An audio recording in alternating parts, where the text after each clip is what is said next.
Evening, councillors and everybody viewing and guest speakers and members of the public here this evening for the full council meeting on the 28th of July. We don't intend having any fire drills, so if there is alarm that sounds, then please make your way out through the nearest exit and congregate up in the top car park. Thanks. Start on the first thing. Apologies, please. Thank you, Chair. We've received apologies from Councillors Archer, Bright, Buckler, Cruz, Litter, Swindle, Wayne and Shirley. Thank you. Item 2, public participation. I've got 4 speakers here. We will each have 3 minutes. I'd like to call the first person, Mr. Rob Tamlin, Grindleford Parish Council. Thank you. If you'd like to come forward, sir. Thank you. If you put the mic on before you start, thank you.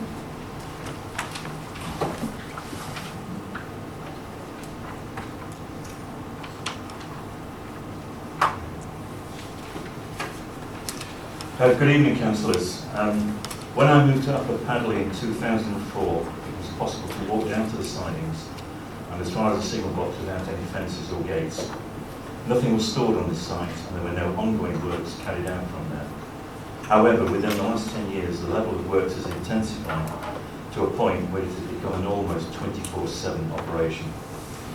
All this activity is within a conservation area, within the Peak District National Park and adjacent to National Trust land.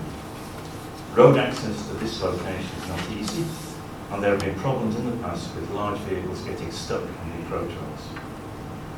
Comment has been made that if you buy a house next to the railway line, you will have noise, and that of course is true, but the noise you expect is from passing trains, and nobody, stress nobody, is complaining about that noise. Residents of this part of Upper and Derbyshire Padley bought houses in or close to a conservation area in the Peak District National Park, not adjacent to a growing industrial operation. Network Rail are literally a law unto themselves with regards to planning and environmental issues. No other organisation would be allowed to operate in this manner. You will hear or have heard specific problems from the site. However, one issue that does continue to cause problems is that Network Rail will not install a permanent electricity supply to the site and would rather use diesel generators with all the noise and air pollution that this involves. And these generators are running day and night. An electrical supply is available at the nearby station and the signal box. An example of how work could be carried out and an operational site could be managed with a minimum disruption to the residents was provided recently by a company called Buckingham Construction, appointed by Network Rail, ironically, to extend the platforms at Grindleford. They approached the problem of carrying out most of their work by night and weekends by initially making a presentation to Grindleford Parish Council, and then an exhibition, presentation, and a Q&A session to all the residents. Their professional and caring approach also included providing a mobile phone number for the project leader on site, and this number was available 24 hours a day. Network Rail's website statements about how employees and contractors should behave on site is a total contradiction to the reality at Grindleford. And as far as the residents of Upper Padley are concerned, these are totally hollow statements. We have attended meetings with Network Rail, we've sent emails, made phone calls, and arranged a visit by our local MP. Network Rail have now said that they will do no more to mitigate the problems. It is this arrogance and total disregard for the local community that is our concern. We desperately need the means to stop the expansion of Network Rail at this site and for them to use the site in a more appropriate location. We therefore ask the Council to support Councillor O'Brien's agenda item. Thank you. Thank you very much.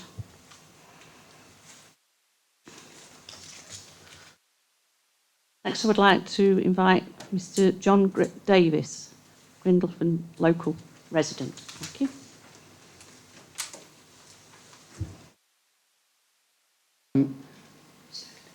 I took this video out of my bedroom window and it captures some of the extreme noise that we're experiencing overnight. I won't play the whole clip, I'll just play about 20 seconds.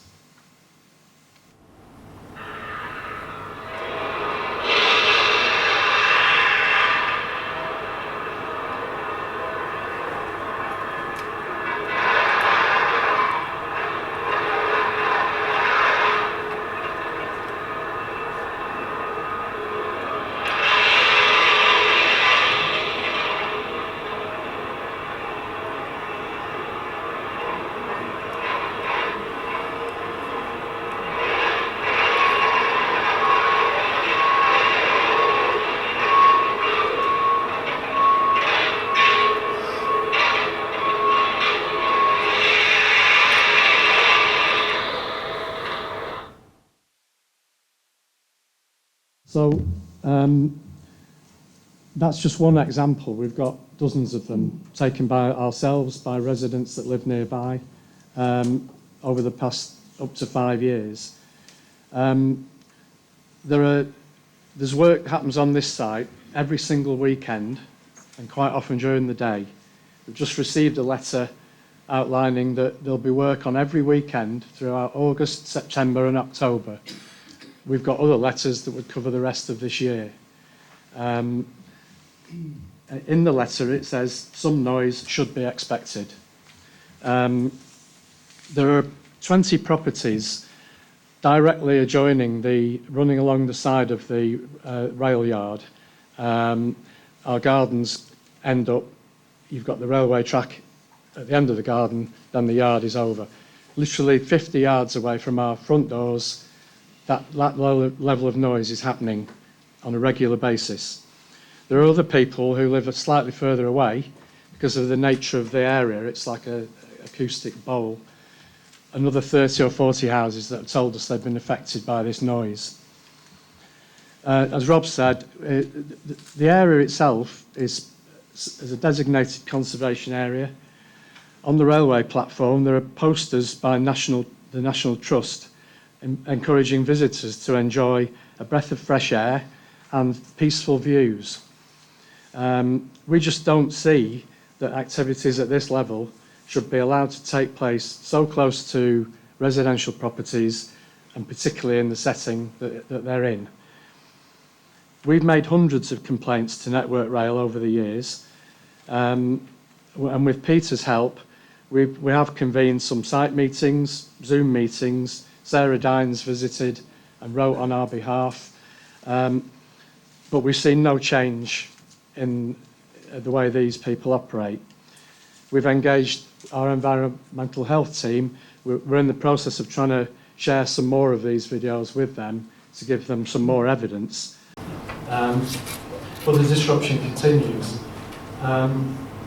We now literally seem to have hit the buffers, though, to use a rail term, because I understand that our environmental health people met with Network Rail in May, and unfortunately since then I've got 2 letters from Network Rail that use the following phrase. I'm afraid I'm going to have to stop you there, sir. I'm sorry. I'm sorry. Any chance I could just say that one phrase? It's been confirmed that we are conforming with necessary standards required and the laws and legislations are not being contravened. We don't think that can be possible. Thank you. Thank you.